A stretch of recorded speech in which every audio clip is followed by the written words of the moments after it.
Welcome to on record. இன்றைக்கு நம்மோடு நேர்காணலுக்காக சிறப்பு விருந்தினராக மூத்த பத்திரிகையாளர் திரு SP லட்சுமணன் அவர்கள் இணைந்திருக்கிறார். அவரோடு பேசலாம். சார் வணக்கம். சார் வணக்கம். இனிய தமிழர் திருநாள் நல்வாழ்த்துக்கள் சார். நன்றி, வாழ்த்துக்கள். இந்த 2025 தொடங்கும் போது தமிழ்நாடு அரசியலும் தேர்தலோடையே தொடங்குது. ஈரோடு கிழக்கு இடைத்தேர்தல் அதிமுக புறக்கணித்திருக்கிறது. தொடர்ந்து இரண்டாவது இடைத்தேர்தலை அவங்க புறக்கணிக்கிறாங்க. இந்த முறை பாஜக தேசிய ஜனநாயக கூட்டணி சேர்ந்து அவங்களும் இதை புறக்கணிச்சிருக்கிறாங்க. இந்த சூழலை எப்படி பார்க்குறீங்க சார்? தேர்தல் புறக்கணிப்பு என்பது, குறிப்பாக இடைத்தேர்தல் புறக்கணிப்பு என்பது புதிதல்ல. ஜனநாயகத்தில் அனுமதிக்கப்பட்ட வழிமுறைகளில் அதுவும் ஒன்று. ஆளுகிற அரசுக்கு எதிராக அல்லது அந்த அரசின் செய்த தவறுகளை இந்த புறக்கணிப்பின் மூலமாக மக்களுக்கு கடத்திட்டு போகிற அந்த ஒரு வழிமுறையாகவும் தான் புறக்கணிப்பை சொல்லுவோம். ஜெயலலிதா, கலைஞர் எல்லோருமே புறக்கணிப்பு முடிவை கடந்த காலங்களில் எடுத்திருக்கிறாங்க.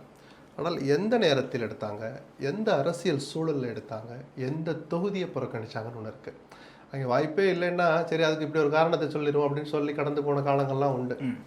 விக்கிரவாண்டியை கூட நம்ம அப்படி எடுத்து ஓரளவு நியாயப்படுத்தலாம். ஆனாலும் கூட அது ஒன்றுபட்ட அதிமுக அப்படின்னு வந்த பிறகு நீங்கள் நிரூபிக்க வேண்டிய நேரத்தில் இப்படி நழுவி போகிறீங்களே அப்படின்னு தான் நான் அப்போ விமர்சனத்தை வச்சேன்.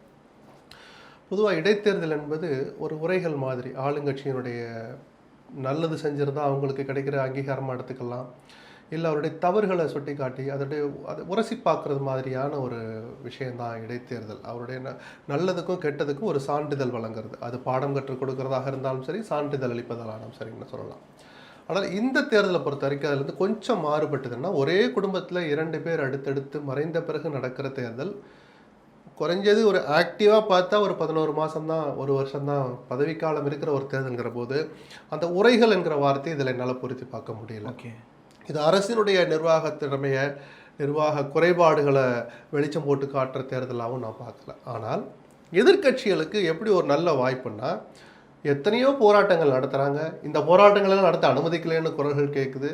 அந்த விஷயங்களெல்லாம் மேடை போட்டு பேசுவதற்கான ஒரு அற்புதமான தளம். ஏன்னா ஒட்டுமொத்த தமிழ்நாட்டுடைய பார்வையும் அந்த ஈரோடு கிழக்கு நோக்கி இருக்கிற போது கவனிக்க வைக்கிறதுக்கான ஒரு நல்ல தளம் அது அதிமுக புறக்கணிச்சிருச்சு அரசியல் ரீதியாக. அது தப்புன்னு தான் நான் சொல்லுவேன். மிக நிச்சயமாக ஆளுங்கட்சி தன்னுடைய பணபலத்தை கடந்த காலங்களில் அதிமுக எப்படி நடந்து கொண்டதோ, அதற்கு முன்பு திமுக அப்படி நடந்ததோ, அதுபோல் ஆட்சியில் இருக்கிற எந்த கட்சியும் தங்களிடம் இருக்கிற பணபலத்தை உச்சபட்சமாக காட்டுவாங்க. இடைத்தேர்தலில் அதிகார பலத்தை காட்டுவாங்க. மற்றவர்களால் செய்ய முடியாத இவங்க செஞ்சு கொடுப்பாங்க. மக்களுடைய தேவைகளை 5 நாள் 10 நாளில் முடிச்சு கொடுத்துட்டு போவாங்க. இதெல்லாம் பண்ணி வெற்றி பெறுகிற வாய்ப்பு ஆளுங்கட்சிக்கு தான் அதிகம். ஆனாலும் எதனால் போட்டிடுறாங்க? ஒன்று, அந்த வாக்கு வித்தியாசத்தை குறைக்கணும், அல்ல அந்த கருத்துக்களை மக்கள்கிட்ட கொண்டு போய் சேர்க்கலாம். எதிர்கருத்துக்களை, இந்த அரசு செய்ய தவறிய விஷயங்களை, செஞ்ச தவறுகளை, இதுக்காக தான் அவங்க அந்த இடைத்தேர்தலை திமுக தான் ஜெயிக்கணும்னு நல்லா தெரிஞ்சிருந்தோம். ஏன் இவங்க புறக்கணிச்சது தப்புன்னு நான் சொல்கிறேன் அதிமுகவை. ஒன்று, நான் கொங்குவின் மைந்தன்னு பல நேரங்களில் உங்களை சொல்லிக்கிறீங்க. மற்ற எந்த பகுதியும் விட கடந்த தேர்தலில் கொங்குல தான் நாங்கள் அதிகமாக ஜெயிச்சோன்னு சொல்கிறாங்க. அதில் கொஞ்சம் உண்மையும் இருக்குது. அப்போ உங்கள் பகுதியிலேயே நடக்கிற ஒரு இடத்துல நீங்கள் இதை புறக்கணிக்கலாமா? அதிமுகவின் கோட்டைன்னு சொல்கிற கொங்கு மண்டலத்தில் நடக்கிற ஒரு தேர்தலில் அதிமுக புறக்கணிக்கலாமா? ஒன்றுபட்ட அதிமுக என் கைகளில் இருந்தால், இரட்டையிலே என்னிடம் இருந்தால், ஒற்றை தலைமையாக நான் இருந்தால் அதிமுகவை வெற்றி பாதைக்கு அழைச்சிட்டு போவேன்னு சொல்லி தானே பொதுக்குழுவில் உங்களை, நீங்கள் சொன்ன வார்த்தையை நம்பி தானே 2ஆம் கட்ட தலைவர்கள், மாவட்ட செயலர் உங்களை, பொதுக்குழு உறுப்பினர்கள் உங்களை பொதுச் செயலரை தேர்ந்தெடுத்தாங்க. அதன் பிறகு நீங்கள் இதை புறக்கணிக்கலாமா? இது தோல்வி வரட்டும் சார். தோல்வியாக்குனால இது எடப்பாடிக்கு கிடைச்ச வெற்றி. கடந்த தேர்தல் 40,000க்கும் மேலே டிஃபரன்ஸு. 20,000 அதை குறைச்சாலே எடப்பாடிக்கு கிடைச்ச வெற்றி தான். திமுக வெற்றி பெற்றால் கூட அது வெற்றி அல்ல. புரியுதுங்களா? அப்போது கடந்த தேர்தலில் உங்களுக்கு வாக்களித்த 20,000 பேர் இந்த இடம் வாக்களிக்கலைங்கிற ஒரு மிகப்பெரிய உண்மையை நிரூபித்து காட்டிட்டு போயிருக்கலாம். தோல்வியை பற்றியில் கவலையே படக்கூடாது. அரசியல் ரீதியாக எடப்பாடி தவறு செஞ்சுட்டார் தான் நான் பார்க்குறேன். அதிமுகவுடைய இன்றைய டாப் 4, வேலுமணி, எடப்பாடி பழனிசாமி, தங்கமணி, KP முனுசாமின்னு 4 பேரும் முகாமிட்டிருக்கக்கூடிய முக்கியமான பகுதி. இந்த முடிவை அதிமுக ஒன்றுபட்டு தான் எடுத்ததா? அங்கே இருக்கக்கூடிய தலகர்த்தர்கள் தங்களோட ஸ்ட்ரென்த்தை ப்ரூவ் பண்ணுறதுக்கு இந்த கிரவுண்டை பயன்படுத்திக்கலான்ற கோரிக்கையை முன்வைக்கலையா? இல்லை, எடப்பாடி சர்வாதிகாரமாக இதை அறிவிச்சார் நான் சொல்லலை. கருத்து கேட்கிறது ஒரு 4 பேர்கிட்ட ஃபோனை போட்டு கேட்டிருப்பாரு. இல்லைப்பா நான் இப்படி தான் நினைக்கிறேன்னு சொல்லிட்டு தலைவர் நினைப்பது தான் அந்த கட்சியில் எந்த கட்சியிலையும் செயல்பாட்டுக்கு வரும், அறிவிப்பாக வரும். அதனால் அதுக்குள்ளெல்லாம் நான் அதில் ஒன்றும் கான்ட்ரவர்சியை பார்க்கல. இல்லை, சட்டமன்றத்துக்கு உள்ளுக்குள்ளே எடப்பாடி இல்லாத போது வெளிநடப்பு செய்யாதீங்க அப்படின்னு அறிவுறுத்தப்பட்டதாகவும், அதை மீறி வேலுமணி தலைமையில் KP முனுசாமியையும் மீறி வெளிநடப்பு நடந்ததாகவும்லாம் தகவல். இல்லை சார், நீங்கள் எடப்பாடியினுடைய கடந்த ஓராண்டு கால செயல்பாடு 2ஆம் கட்ட தலைவர்களுக்கு பல நேரங்களில் எரிச்சலை ஏற்படுத்தியிருக்கு, மாற்று கருத்து கொண்டு வந்திருக்கு. ஒவ்வொரு மனசுலையும் அது இருக்குது. அது ஒன்றுபட்ட அதிமுகவில் தொடங்கி நான் சொல்கிறேன் நான். ஆனால் தனித்தனியாக அதை எடுத்து சொல்கிற துணிச்சல் யாருக்குமே வரலை. வேலுமணி முனுசாமி யாருக்குமே இன்னும் தனித்தனியா சொல்ற துணிச்சல் வரல. டக்குன்னு ஒரு கட்சி விட்டுக்கிட்டானா என்ன பண்ணுவீங்க? அதிகாரம் இருக்கு, தப்பான ஒரு முடிவை எடுத்துட்டோமோலாம் பேசுகிற அளவுக்கு எடப்பாடியை அவசரப்பட்டு பொதுச்செயலாளராக்கி விட்டோமோ அப்படின்னு எடப்பாடியின் தலகர்த்தர்கள் இன்று அடையாளப்படுத்தப்பட்ட நபர்களே பேசுகிற அளவுக்கு தான் இன்னைக்கு நிஜம் இருக்கு. அது ஒரு பக்கம். ஆனாலும் கூட இந்த இடைத்தேர்தல் புறக்கணிப்புங்கிற போது தலைமை கழகத்தில் ஒரு கூட்டத்தை போட்டு தான் அறிக்கையாக வெளியில் வருது. 4 பேர்கிட்ட பேசியிருப்பார், இல்லைப்பா அப்படி இருக்குது, அப்போ என்னென்ன காரணத்தெல்லாம் சொல்லலாம், சரி இந்த சட்டம் ஒழுங்கு கொஞ்சம் சேருங்க, பட்டியல் அடைச்சி வச்சதை கொஞ்சம் சொல்லுங்கள், கொஞ்சம் எடுபடும் அப்படிலாம் அந்த யார் போட்டியிடணும்னு சொன்னாங்களோ தலைவர் ஒரு முடிவு எடுத்த பிறகு அதுக்கு வலு சேர்க்கிற மாதிரி கருத்துக்களை அவங்களும் சொல்லியிருப்பாங்க. இது எல்லா கட்சியிலும் இருக்கிற நடைமுறை. முடிவு வெளியில் வந்துருச்சு, அந்த முடிவு விமர்சிச்சோன்னா அதிமுக செய்தது தவறு ஒன்று. அதன் பிறகு எடப்பாடி அன்று மாலையே எடப்பாடி மீதான விமர்சனம் என்ன வந்துச்சு? பிஜேபி கிட்ட ஒரு அடிமையாக போகிறாரு. அதுக்கு வேற காரணங்களை சொல்லலாம், அவசரப்பட்டு வந்த விமர்சனம் அது. பிஜேபிக்கு உதவுவதற்காக ஒரு புறக்கணிப்பு எடுத்தாங்க. கடைசியில் பிஜேபியும் புறக்கணிச்சிட்டோன்னு அறிவிச்சிட்டாங்க. ஸோ எடப்பாடி மீதான அந்த விமர்சனம் தவறு, அதில் அடிப்படையே இல்லை. ஓகே, பிஜேபி திமுகவுக்கு மாற்று நாங்கள் தான் அப்படின்னு அதிமுக முந்திக்கிட்டு இவர் எத்தனை மேடைகளில் சவால் விட்டார், ஒரு மாதிரி ஒரு ஆவேசமாக பேசினார். அதை நிரூபிக்கிறதுக்கு ஒரு நல்ல வாய்ப்பு அண்ணாமலை தவற விட்டுட்டார். இப்போ தான் எனக்கு என்ன சந்தேகம் வருதுன்னா, இந்த 2 பேருமே மறைமுகமாக திமுக உதவுறாங்களோன்னு 2 கட்சியிலையுமே பேச்சு இருக்கு. அதிமுகலையும் எடப்பாடி மேலே அந்த காண்டு இருக்கு, எரிச்சல் இருக்கு. அண்ணன் என்ன இப்படி இருக்கிறாரு, அண்ணன் மேலே அவங்க கை வைக்க மாட்டாங்க, அண்ணன் திமுகவுக்கு எதெல்லாம் நல்லதோ அதை செஞ்சுக்கிட்டே இருக்கிறாருன்னு எடப்பாடி மேலே என்ன கருத்து இருக்கோ, அண்ணாமலை டிஎம்கே ஃபைல்ஸ் 1, 2ன்னு வெளியிட்டாரா, அதில் ஒரு விஷயத்தை எடுத்து பேசுறதுக்கு ஒரு நல்ல களம் அமைஞ்சதா? உங்க பார்வையில் அண்ணா யூனிவர்சிட்டி விஷயத்தை போய் பேசியிருக்கலாமா? சொத்து வரி உயர்வை போய் பேசியிருக்கலாமா? மின் கட்டணத்தை என்ன மாசம் கொண்டு வர மாட்டீங்க? நீங்க என்னவெல்லாம் விமர்சனம் வச்சிங்களோ, எதுக்கெல்லாம் போராடினீங்களோ அதையெல்லாம் தொகுத்து ஒரு சிங்கிள் மேடையில் பேசி ஒட்டுமொத்த தமிழ்நாடு கவனிக்கிற அந்த ஈரோட்டை நோக்கி போய் அங்கே நின்று பேசினா தமிழ்நாட்டு மக்கள் கவனத்துக்கு போயிருக்குமே. இந்த வாய்ப்பை அண்ணாமலை தவற விட்டுட்டார். 2 இப்போ இருக்கிற ஒரே வாய்ப்பு, பிரதான 2 அணிகளும் போட்டியிலிருந்து விலகிய பிறகு நாம் பார்க்குற பார்வை எங்கே போகும்? நாம் தமிழர்கிட்ட தான் போகும். வாக்கு வங்கியை நிரூபித்த ஒரு கட்சி.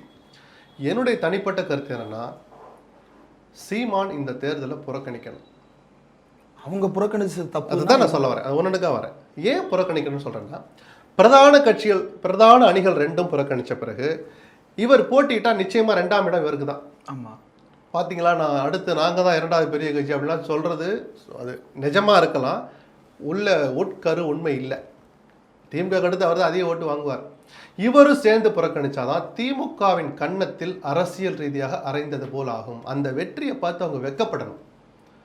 ஏன்னா ஒட்டுமொத்த எதிர்கட்சி புறக்கணிச்சாங்கன்னா அது ஆளுங்கட்சிக்கு சாதகம் நினைக்காதீங்க. ஆளுங்கட்சி கூணி குறுகணும். எதற்காக அவங்க புறக்கணிச்சாங்கன்னு மக்களை பேச வைக்கணும்.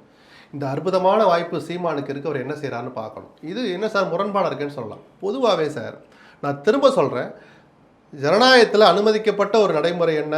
தேர்தல் புறக்கணிப்பு. மக்கள்கிட்ட ஒரு கவனத்தை எதுக்கு அதிமுக போட்டியிடலை அப்படின்னு பேச வைக்கலாம்.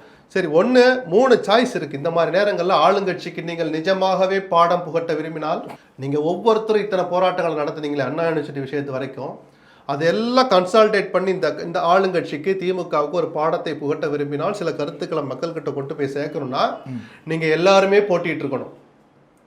அல்லது நீங்கள் எல்லாருமே பெரிய மனசை காட்டி ஒரு பொது வேட்பாளர் நிறுத்தி இருக்கணும்.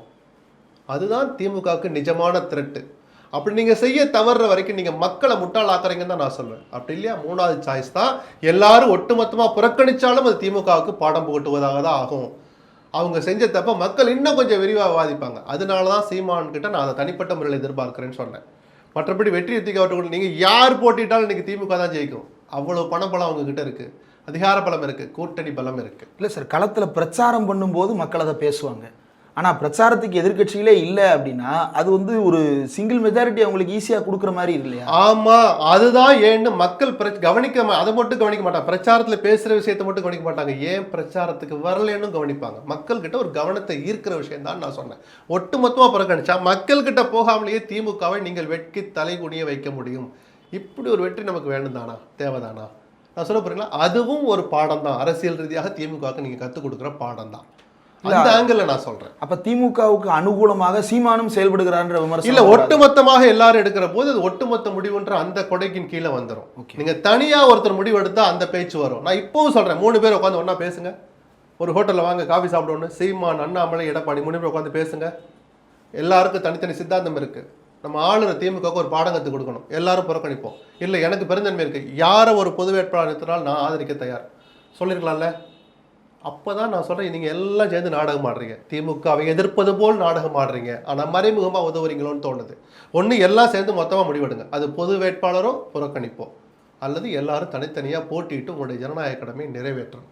நான் பேசுறதுல முரண்பாடுகள் இருக்கலாம், ஒன்னொன்னையும் தனித்தனியா பார்த்து அதில் உள்ள நியாயத்தை புரிஞ்சுக்க முடியும். புரியுது சார். இப்போ இந்த பக்கம் மக்கள் ஓட்டு போட தான் போகிறாங்க, புறக்கணிப்புன்னு கட்சிகள் முடிவெடுத்துருச்சு. இப்போ அதிமுக தொண்டர்களை வாக்களிக்காதீங்க அப்படின்னோ அல்லது யாரை ஆதரிக்க போகிறீங்க அப்படின்னோ எந்த டைரக்ஷனும் இல்லை அப்படின்னா, கீழே இருக்கக்கூடிய கேடர்ஸ்ட் இருக்கக்கூடிய இன்டெகிரிட்டி, அவங்கள ஆதரவுக்கு தெரிவிக்கக்கூடிய மக்களுக்கு இருக்கிற இன்டெகிரிட்டி. பொதுவாகவே கடந்த காலம் ஜெயலலிதாவும் சொல்வார், அவங்களுக்கு என்ன செய்யணும்னு தெரியும். விஜயகாந்தும் கூட இந்த மாதிரி ஒரு நேரங்களை அறிக்கை விட்டுருக்கிறார். வாக்களிக்கிறது அந்த பெர்சன்டேஜ் குறையும். இல்லை அதை மீறி 80% 85% வாக்குப்பதிவு நடக்குதுன்னு வச்சுப்போம். எடப்பாடியினுடைய பேச்சை, அண்ணாமலையினுடைய பேச்சை அல்லது புறக்கணிப்பதாக எந்த கட்சி அறிவித்தோ அந்த கட்சி தலைமையினுடைய பேச்சை அந்த தொண்டர்களே மதிக்கலன்னு அர்த்தம். ஏன்னா 85% போலாயிடுச்சுன்னா நிச்சயமா அதிமுககாரன் இருப்பான், பிஜேபிக்காரன் இருப்பான், மற்ற கட்சிக்காரன் இருப்பான். ஒத்துக்கிறீங்களா? ஆமாம், சரிதானா? அது விக்கிரவாண்டியில் அதான் நடந்துச்சு. தேர்தலில் புறக்கணிச்சாங்கல்ல, பெர்சன்டேஜ் எங்கேயோ போச்சு. ஸோ அதிமுககாரன் ஓட்டு போட்டிருக்கான், அவன் யாருக்கோ போட்டான். ஆனால் அதிமுக ஆதரவை வெளிப்படையாக கேட்ட, உண்ணாவிரதத்தில் போய் ஆதரவு தெரிவித்த நாம் தமிழருக்கு அது போய் டிரான்ஸ்ஃபர் ஆகலை. பல பொலிட்டிக்கல் மெசேஜ் அந்த ரிசல்ட்ல இருந்து நமக்கு தெரிஞ்சுக்கிச்சு. அதே தான் இப்போ நடக்கும்னு நான் சொல்றேன். ஓகே, இந்த களத்தில் திமுக வேட்பாளராக இறக்கப்பட்டிருக்கிற சந்திரகுமார், நம்ம எல்லாருக்குமே சமீபத்தில் தேமுதிகவிலிருந்து வெளியேறுவர், போட்டியாக கட்சி ஆரம்பிப்பது போல இருந்தது. அதற்கு பிறகு திமுகவில் இணைந்தார். அவருக்கு இந்த வாய்ப்பை எப்படி பார்க்குறீங்க? இல்லை, சமீபத்தில் இல்லைங்களா, கிட்டத்தட்ட அவர் சேர்ந்தும் ஒரு 6-7 ஆண்டுகள் அல்லது அதுக்கு முன்னாடியும் கூட வந்து சேர்ந்துட்டார். சேர்ந்த பிறகு திமுகவில் விசுவாசமாக இருக்கிறார். அவர் போட்டியிட்ட வேண்டிய தொகுதியை தான் காங்கிரஸுக்கு விட்டு கொடுத்தாங்க. அப்போவே அது அவருக்கு ஒரு இளவு. ஏன்னா அவருடைய சக ஆட்கள்லாம் இன்னைக்கு எம்எல்ஏக்கெலாம் ஆனாங்க, திரும்ப வேறு பதவிகளுக்கு வந்துட்டாங்க. அப்படிங்கிற போது அவருக்கான ஒரு வாய்ப்பு கொஞ்சம் தாமதமாக கிடைச்சிருக்குன்னு எடுத்துக்கலாம். அது அந்த கட்சியோட உள்விகாரம். சந்திரகுமாருக்கு கொடுக்கலாமா வேணாமாங்கிறது. திமுக எடுத்துக்கிட்டது ஏதோ தட்டி பறிச்ச மாதிரி, காங்கிரஸ் அந்த கட்சிக்கு துரோகம் பண்ணிட்டு இந்த முடிவு எடுத்த மாதிரிலாம் விமர்சனம் வருது. நான் அப்படி பார்க்கல.